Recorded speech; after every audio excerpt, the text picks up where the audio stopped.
एकानं मला विचारलं, महाराज कीर्तन म्हणजे काय हो? मी म्हटलं, कीर्तन वर्तनातून परिवर्तन करून प्रवर्तनाचा मंत्र देणारं तंत्र म्हणजे कीर्तन. समाजातील विकृत मनोवृत्तींना नष्ट करून ज्ञान, भक्ती, वैराग्य आणि संस्काराची प्राणप्रतिष्ठा करणारं अमृत संजीवनी म्हणजे कीर्तन. आत्मबोधाच्या सुखसागरात राजहंसाप्रमाणे मुक्तपणे विहार करणाऱ्या तपस्वी साधूची पिकलेली प्रेमळ वाणी म्हणजे कीर्तन. कला, शास्त्र, संगीत आणि भजन यांची सांगड घालून निर्गुण परब्रह्माला आकळण्याचं कौशल्य म्हणजे कीर्तन. मृदंग विणेच्या नाद ब्रह्मातून हृदयातील आत्मब्रह्माला जागृत करण्याचं विज्ञान म्हणजे कीर्तन.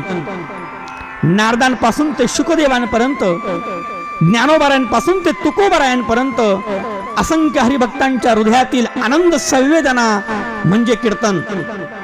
टिळा टोपी टाळ घेऊन आणि प्राणसख्या विठोबाची माळ घालून संसार युद्धात झुंजणाऱ्या लढवय्या वारकऱ्यांचं शस्त्र म्हणजे कीर्तन.